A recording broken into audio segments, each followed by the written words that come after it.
Welcome back to the Gadget Lab. I'm Michael Calori. And I am Roberto Baldwin. Nice R. Coming up later, we're going to have some drama from the Apple App Store to tell you about, and also we're going to have a smartphone with a crazy high-resolution camera in it. But first, Robbie brought a robot. It's a Roomba. I'm just keeping the R's going. So this is the brand new Roomba. It's actually pretty cool. It's basically the same Roomba. It's always the same. They don't really change too much. This one, I took it home. It was able to go over the little inclines for my carpets. We have a lot of rugs in my house. You also have a lot of cats. We also have a lot of cats. Which is why we gave you the fancy robotic vacuum cleaner. And we vacuum 2 or 3 times a week at least. And we added this to help get rid of cat hair. And every time I would come, you can schedule it, and I would schedule it like while I'm not home. I come home, it's full of cat hair. So it's doing its job.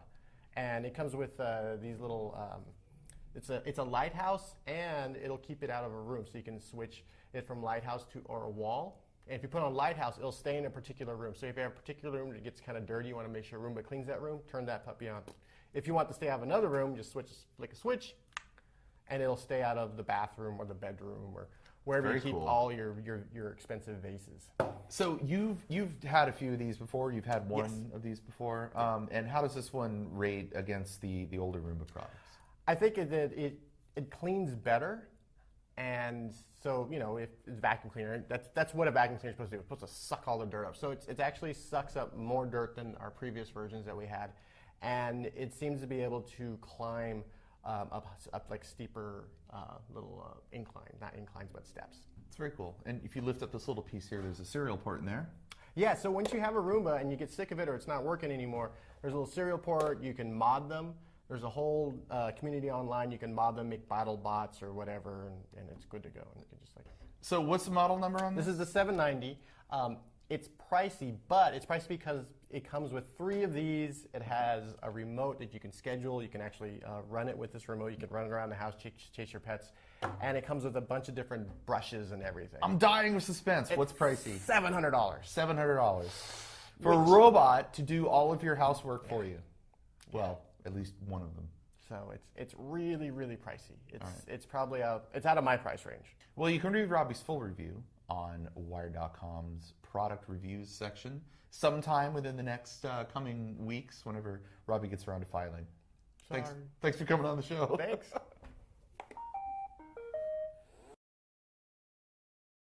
Christina's here. Hello, Michael. Tell us what's going on in the App Store. There's all sorts of drama this week in the App Store.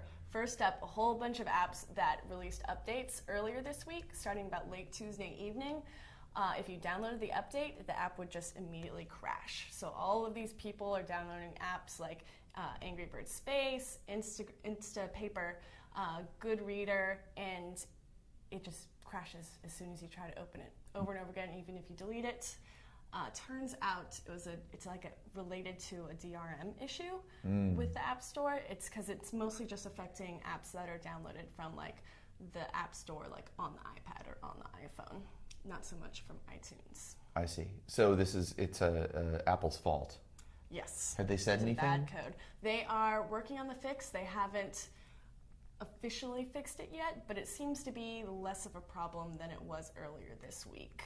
It's affecting over 100 apps, so it's really widespread. So this is basically anybody who released a new version of their app earlier this week. Yes. For iOS, this affected them. Mm-hmm. Yeah, and so Marco Arment, the developer for Instapaper, he's been really vocal about this problem and is urging developers not to push any updates until this issue is fixed. Otherwise, you're screwed. He is sort of like an iOS developer community leader at this point, isn't he? Everybody always looks at him to... Yeah, he's like the leader. And there was something else on Thursday, right? Yes, and on Thursday we saw our first malware app in the iOS App Store. It's called Find and Call and Find. I can't remember. What it's supposed to do though is it's supposed to kind of aggregate your contacts and kind of simplify all that mess. But what it really did was secretly upload all your address book information to remote servers and spam all your contacts with emails and SMS texts that to download this app. Oh, that's helpful. Yeah.